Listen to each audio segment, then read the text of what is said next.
네, 오늘 우리가 한번 나눌 찬양은 27장이에요. 27장은 그 빛나고 높은 보좌라는 제목의 하나님의 그 말씀을 그 읽다가 그 이 곡을 작사를 했는데 그 얘기를 한번 들려드리도록 하겠습니다. 한 젊은 목사님이 계셨어요.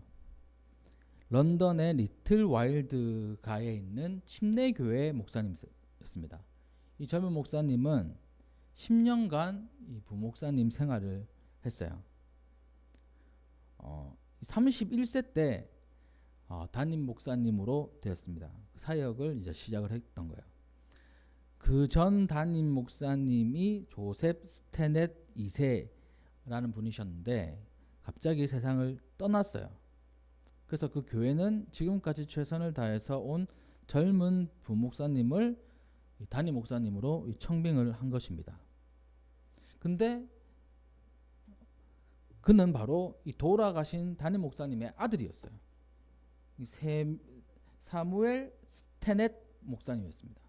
오늘 그 찬송을 기록한 분이에요. 젊은 이 사무엘 스테넷 목사님은 아버지만큼 좋은 사역자가 되어야 된다는 부담감을 갖고 이 사역을 물려받았습니다.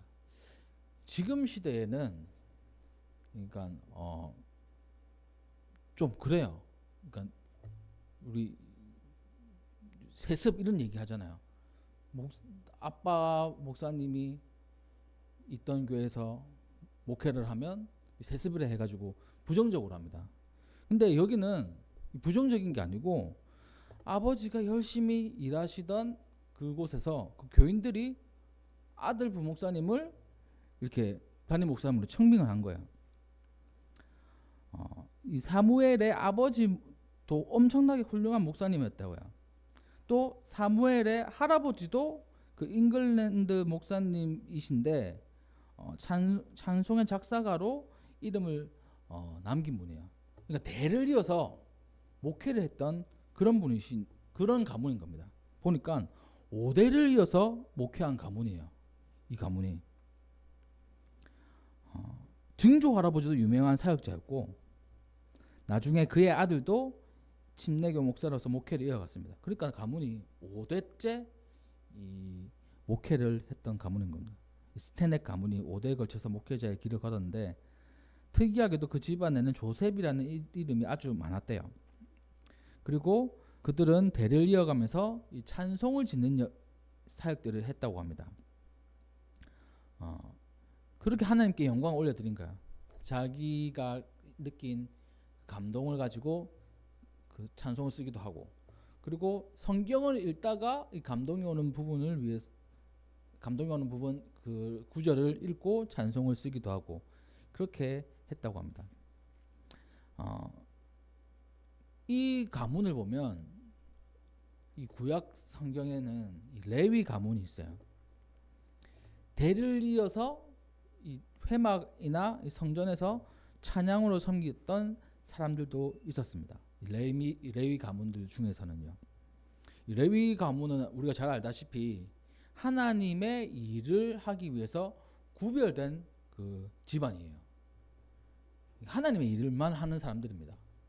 제사장 가문도 있고, 그리고 찬양대 가문도 있고, 또 이 성전에서 일하시는 분들 가문도 있고, 그래서 지금 시대에 이 교회에서 일을 하시는 분들을 레위 가문이라고 얘기해요. 영적인 레위 가문. 목회자들도 레위 가문이고, 또 교회에서 일하시는 모든 사역들도 레위 가문이라고 합니다. 그래서 이 스테넷 가문을 보면 이 레위 지파를 떠올리기도 해요. 그 사무엘 스테넷 이 목사님이 이 담임 목사님이 되시고 그 강단에서 목회를 하시면서 이 말씀을 선포하신 지 한 5년쯤 되었을 때 영국 전역에 이름을 알리게 되었습니다. 그러니까 말씀이 아주 탁월하고 또 영성도 풍부했던 것 같아요. 에버딘에 있는 킹스 칼리지는 그에게 신학 박사 학위를 수여를 했습니다. 또 그 교회 교인이었던 사회개혁자 존 하워드는 그분의 이 목사님의 설교를 듣고 칭송을 쏟아내었어요. 심지어 그때 당시 영국 왕이었던 조지 3세 왕도 그를 열렬히 지지를 했던 겁니다. 유명한 학교에서 박사학위, 명예 박사학위도 수여를 하고, 그리고 그 사회운동가, 또 명예로운 사람, 그분이 이 목사님을 지지를 하고요. 심지어 왕까지 지지를 하는 거예요. 그러니까 명성이 영국 전역에 떠들썩했던 겁니다. 그리고 큰 교회들이 이분을 이제 청빙하려고 애를 썼던 거예요. 우리 교회에서 담임 목회를 해주십시오라고 청빙을 하려고 애를 썼던 것입니다. 그런데 그곳 리틀 와일드 교회가 또 그 성도님들이 이분을 놔주지 않는 거예요. 우리 교회에서 계속 사역해 주세요. 아버지께서도 이 교회에서 열심히 사역하셨고, 아들인 우리 목사님도 여기서 계속 사역해 주셨으면 감사하겠습니다. 이렇게 성도들이 이렇게 그를 놓아주지 않는 겁니다. 그리고 스테넷 자신도 그 교회를 떠나지 않았어요. 그곳이 처음에 사역을 시작하고, 그리고 자신이 하나님을 체험했던 그곳이었기 때문에 여기서 평생 목회를 해야 되겠다고 다짐을 했던 거예요. 그래서 더 큰 교회, 더 멋진 교회에서 이 청빙이 와도 다 거절을 했습니다. 이 스테넷 목사는 68세로 세상을 떠났는데 37년 동안 그 교회를 섬겼던, 담임 목회로 섬겼던 겁니다. 그는 죽을 때까지 다른 강단에 따로 서지 않았어요. 그리고 그 교회에서만 하나님의 말씀을 전했습니다. 그런 분이었던 거예요. 근데 이 사무엘 스테넷 목사가 어느 날 성경을 읽다가 이 감명을 받아서 찬송을 썼는데, 그 성경이 바로 오늘 읽었던 아가서 5장이에요. 그 본문을 읽고 큰 은혜를 받았던 겁니다. 이 아가서는 신기한 그 성경이에요. 이 내용은 솔로몬과 술람미 여인의 이 사랑을 담고 있습니다. 그래서 이 아가서를 해석하는 게 엄청 어려워요. 성경에 하나님이란 말도 잘 나오지도 않고, 이게 뭘까? 왜 이 성경에 들어갔을까? 뭐 이런 그 고민들이 있습니다. 그냥 하나의 사랑의 소설 같은 그런 책이, 그 성경이 바로 아가서예요. 근데 이 아가서 성경에 들어간 이유가 있습니다. 이 아가서를 보는 관점이 있는 거예요.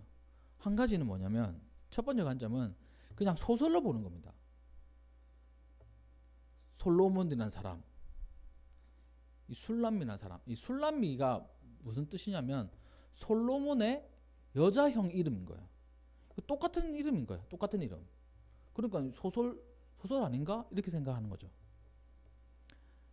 근데 성경을, 이 아가서를 보는 우리 신앙인의 관점은 무엇이냐면, 이 예표적인 관점에서 이걸 봐요. 예표적인 관점. 예시가 들어있는 겁니다. 뭐 어떤 예시냐면, 솔로몬은 누구냐? 예수님을 예표하는 것. 술람미 여인은 우리를 예표하는 거예요. 그러니까 술람미 여인과 솔로몬의 사랑이 예수님과 우리와의 이 사랑을 표현하는 것이다 라고 그렇게 생각을 하고 이 성경을 본다면, 그것이 은혜가 되는 겁니다. 오늘 본문 말씀도 이 솔로몬이 술람미 여인을 향해서 하는 말씀이거든요. 근데 예수님이 우리를 향해서 이렇게 말씀하시는 거예요. 그렇게 보는 거예요. 내 사랑하는 자, 우리 보고 사랑하는 자라고 말씀하십니다. 엄청나게 친하뿐만 아니라 아주 사랑한다는 거예요. 그냥 친하고 좋아하고 이 정도가 아니고 너무나 귀하게 여기고 사랑하신다는 겁니다. 그러니까 하나님이, 예수님이 우리 성도님을 그렇게 사랑하시는 거예요. 너무나 사랑하신다는 겁니다. 그러니까 그 얼굴 또 몸, 이 모든 것들을 다 이렇게 보시면서 너무나 사랑스럽다고 표현해 주시는 거예요. 10절 말씀 한번 들었습니다. 나의 사랑하는 자는 희고도 붉고 많은 사람들 가운데 너무나 다 뛰어나다. 그러니까 너밖에 안 보인다 이러는 거예요. 우리 이제 우리 아이들이 막 여자친구, 남자친구 막 이런 얘기를 하더라고요. 조그만 것들이 뭐 보면서 그 여자친구한테, 남자친구한테 뭐 사랑의 고백을 할 거 아닙니까? 편지를 쓰든지 문자를 보내든지 할 때 야가서를 참고하는 거예요. 내 사랑하는 자, 너는 너무나 하얗고 붉다라는 것은 지금은 붉은 게 약간 촌스럽긴 하지만 이때 당시 붉다는 것은 아주 건강하다는 의미를 가지고 있어요. 얼굴이 붉으스름하고 그 발그란 거 있잖아요. 그리고 많은 사람 가운데 뛰어나다. 이 말은 뭡니까? 그 능동초등학교에 그 수백 명의 아이들이 있는데 너밖에 안 보인다. 이 말인 거예요, 진짜. 진짜 이 말인 거예요. 많은 사람들 있는 가운데 예수님이 나밖에 안 보인다고 하시는 거예요. 머리는 순금 같고, 순금이 어떻습니까?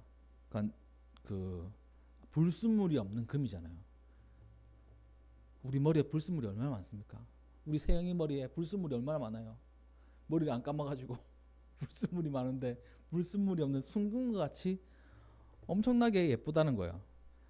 머리털은 꼬불꼬불하. 그러니까 이거는 또 취향 따라 다른데 꼬불꼬불한 거는 별로 안 좋아하는 사람이 있습니다. 직모를 좋아하시는 분이 있어요.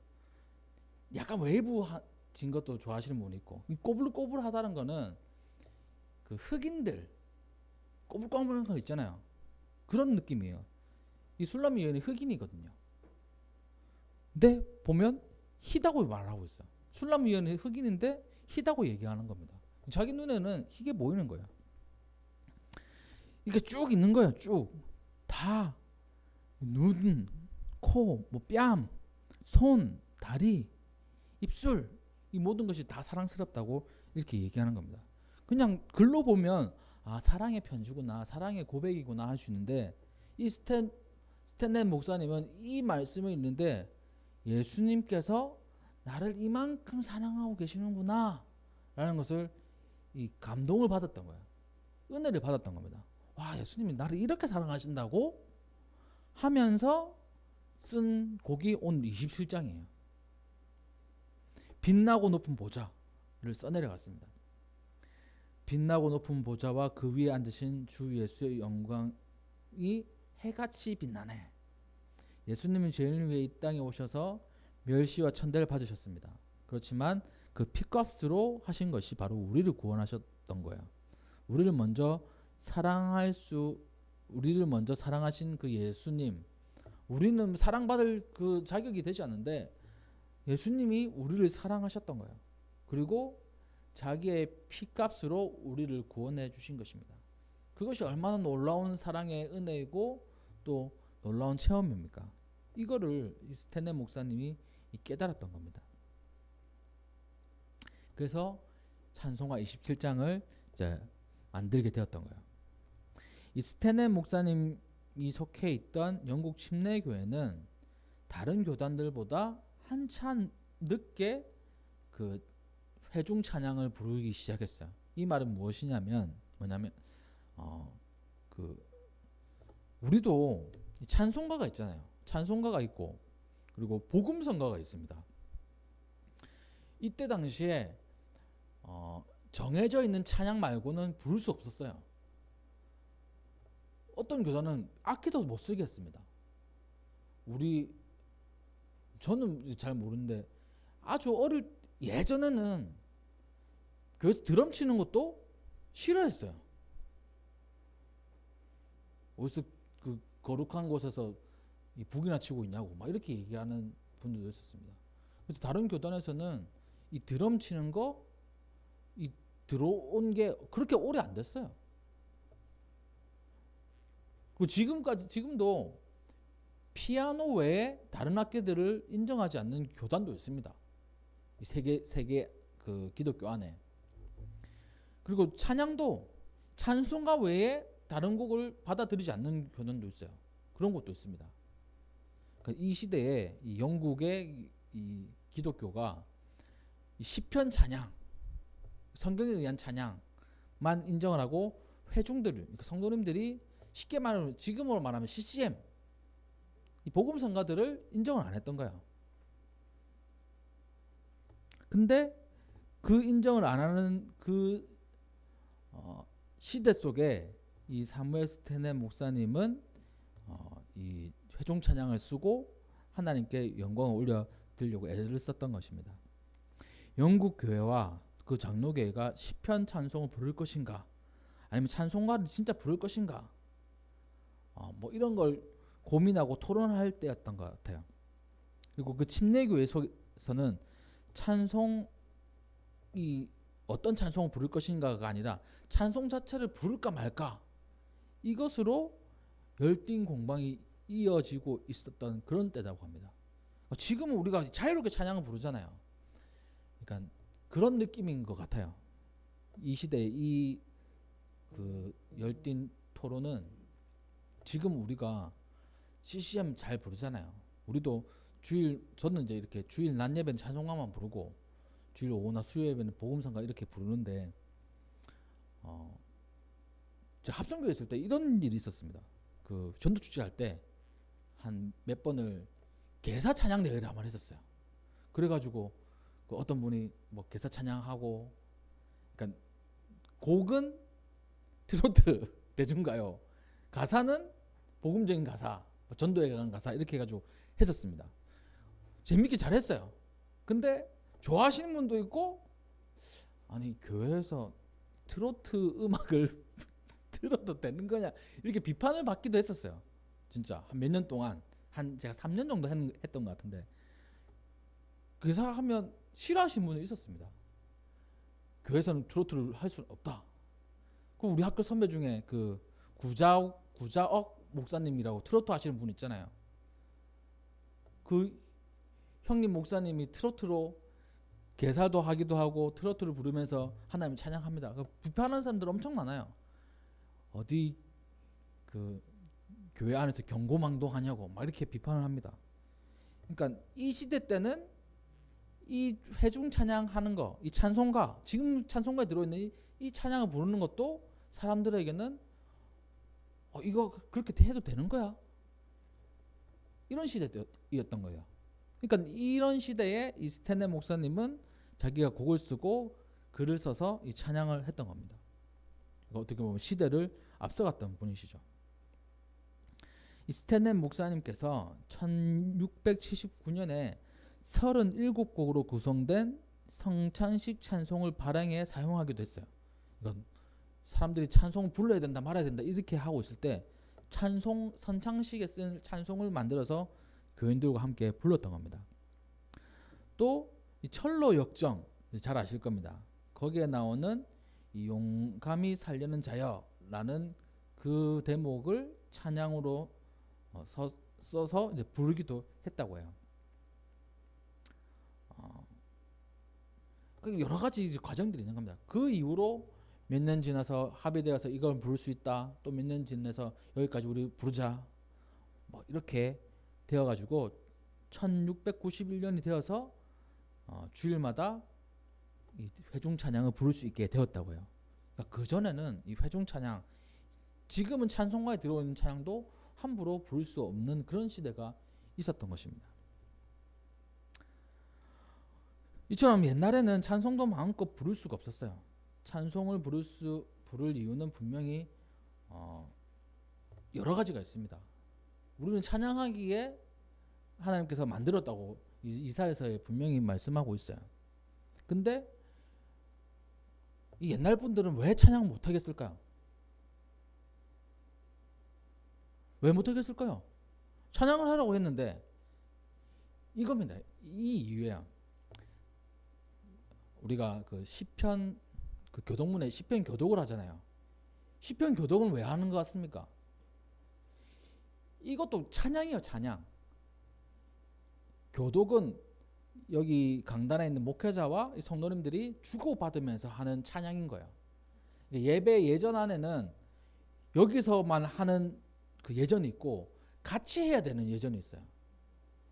시편 교독은 같이 해야 되는 찬양인 겁니다. 교독문을 왜 해요? 예전에는 같이 하나님을 찬양하는 게 있기 때문에 찬송가 부를 때 같이 부르고 또 교독할 때 같이 교독하고 이렇게 해서 이제 교독문을 하는 거예요. 그것도 찬양인데 음이 들어가면 이상한 게 이제 생기게 된다고 생각하는 거예요. 뭐가 있냐? 멜로디가 생기면 사람의 감정을 터치한다고 생각하는 거예요. 저도 그런 경험이 많습니다. 가사는 모르겠는데 멜로디가 너무 아름다운 거예요. 기도하다가도 멜로디가 아름다우면 기도에 집중을 못하고 멜로디에 이 마음을 빼앗길 때가 있습니다. 원래 알던 찬양인데 그 찬양 부르는 그분들이 편곡을 해가지고 다른 코드로 진행을 한다거나 할 때 마음을 빼앗겨 버려요. 저 사람은 저렇게 코드를 진행하네? 진짜 아름다운 노래들 많잖아요. 사람들의 감정을 움직일 수 있는 아름다운 노래들. 대중가요들 보시면 진짜 그런 아름다운 노래들이 엄청 많습니다. 그래서 이제 TV 보다 보면 그 작곡하시는 분들이 얘기를 하는 거예요. 그러니까 그 윤종신이라는 분이 어떤 분이 작곡한 것을 보고 와 원래 쟤는 저렇게 작곡하는 사람이 아니는데 돈 때가 묻었다 이렇게 얘기하는 거예요. 그러니까 그만큼 아름답게 이제는 작곡을 한다는 겁니다. 사람들의 마음을 돈을 벌 수 있도록 이렇게 작곡을 한다는 거예요. 그렇게 말할 정도로 이 멜로디는 사람의 마음을 흔들리게 할 수 있어요. 그러니까 이 교회에서는 하나님에 집중해야 되는데 이 멜로디에 집중하다 보면 하나님으로 가는 그 시선을 잃어버릴 수가 있다. 그래서 찬양을 금지하는 거예요. 드럼을 왜 금지했느냐? 일렉기타를 왜 금지했느냐? 이것도 다 하나님으로 가는 길을 잃어버리게 할 수 있는 거예요. 저 어릴 때도 일렉기타 너무 멋있는 거예요. 소리도 쨍쨍하고 그 가슴을 울리는 겁니다. 하나님 잃어버리는 거예요. 그런 일이 있기 때문에 이 찬양 부르는 이 노래가 담긴 찬양을 음악이 담긴 찬양을 금지한 경우들이 있었어요. 이때 당시에. 근데 차츰차츰 하면서 성경에는 새 노래로 찬양하라. 비파와 수금과 소고와 다 모든 것을 찬양하라 하고 있으니까 그래서 이제 하나씩 이제 들어오게 되는 겁니다. 이 시대가 지나면서 이 다른 그 해석들이 나타나는 거예요. 옛날에는 이처럼 이 찬양도 마음껏 부를 수 없었습니다. 하지만 지금 우리는 찬양을 부를 수 있어요.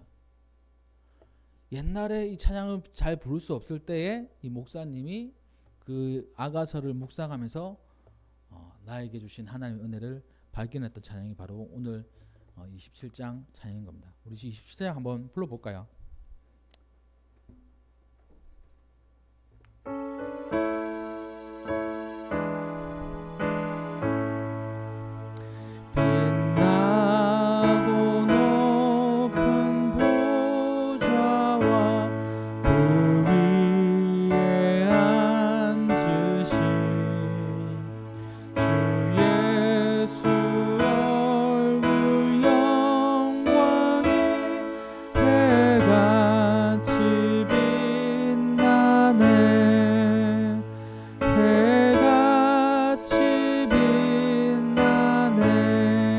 찬양합니다. 지극히 높은 위엄과 한없는 자비를 무천사 소리 합하여 늘 찬송하겠네. 늘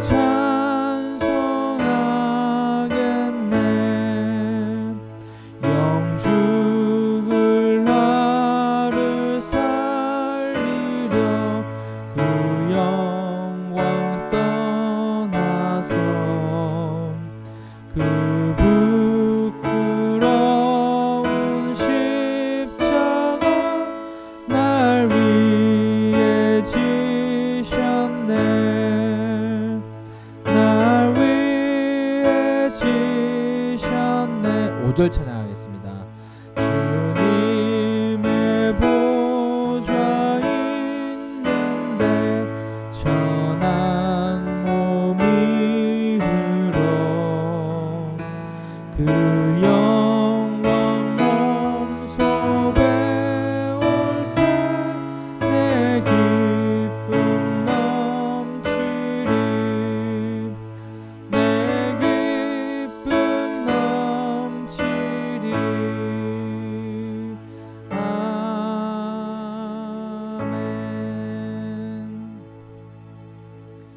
말씀을 묵상하다 보면 우리도 하나님의 은혜를 누릴 때가 있어요. 하나님께서 주시는 나에게 주시는 그 감동을 느낄 때가 있습니다. 그럴 때 엄청 기뻐요. 이 말씀을 받으면 그 믿음 생활을 할 때, 신앙 생활을 할 때 흔들릴 일이 많잖아요. 근데 말씀을 받으면 이 흔들리는 게 좀 줄어들어요. 원래 진짜 막 좌우로 우로 흔들리지 말아야 되는데 막 저 같은 경우는 흔들릴 때가 있잖아요. 근데 말씀을 받으면 좀 덜한 것 같아요. 그래도 흔들리지만 제 스스로는 말씀을 받는다는 게 그만큼 엄청나게 중요하고 그 믿음을 굳건히 하는데 도움이 됩니다. 이 스탠리 목사님도 마찬가지였어요. 어떻게 보면 이 아가서라는 것은 말씀을 읽을 때 그 감동을 받기에는 쉬운 책은 아니에요. 그냥 사랑을 나누는 솔로몬과 술라밋 여인의 이야기일 뿐이라고 생각했던 거죠. 근데 이 말씀을 묵상한 가운데 정말 예수님이 우리를 향해서 사랑한다고 하시는 그 음성이 들리는 거예요. 그렇게 눈을 들어보니까 그 보좌에 앉으신 예수님이 사랑스럽게 자신을 쳐다보고 계시는 겁니다. 그러니까 그것이 곡으로 나타나는 거예요. 표현되어지는 거예요. 이번 한 주도 우리도 이제 이러한 경험들이 있었으면 좋겠습니다. 우리는 곡은 쓰지는 못해요. 근데 표현을 할 수 있어요. 예수님의 은혜를 내가 누리고 보좌에 앉으신 예수님을 내가 경험한다면 표현할 수 있는 겁니다. 감사를 표현할 수 있어요. 하나님을 찬양할 수 있어요. 하나님을 높여드릴 수 있어요. 그것이 집이든지 직장이든지 길거리든지 상관없어요. 하나님을 찬양합니다. 하나님의 보좌를 바라봅니다. 이렇게 고백할 수 있는 겁니다. 예수님께서 우리를 향해서 사랑스럽게 말씀해 주시고 또 우리를 안아주셨던 것처럼 우리도 그에 대한 반응을 보여줄 수 있다는 거예요. 또 다른 사람에게도 그렇게 얘기할 수 있습니다. 내가 만난 예수님, 내가 만난 하나님에 대해서 이야기할 수 있어요. 그것이 바로 표현인 것입니다. 스탠리 목사님은 곡을 쓰면서 하나님의 영광을 표현했다면 이번 한 주 우리 찬양빛교회 성도님들은 내가 표현할 수 있는 방법을 한번 생각해 보세요. 다른 사람에게 표현하든지 아니면 내가 있는 자리에서 하나님을 높이는 찬양과 기도를 올려드리는 겁니다. 내가 아는 찬양, 내가 내 마음속에 담고 있는 하나님을 찬양하는 표현, 그것들을 올려드릴 때 하나님이 얼마나 기뻐하실까요? 얼마나 좋아하실까요? 나의 표현을 듣고 나의 고백을 듣고 내가 하나님을 사랑하는 마음을 하나님께서 보신다면 얼마나 기뻐하실지 기대가 됩니다. 그렇게 이번 한 주 하나님과의 이 사랑의 교제를 누리시면서 그 안에서 행복을 찾으시는 우리 모두가 되기를 주님의 이름으로 축복합니다.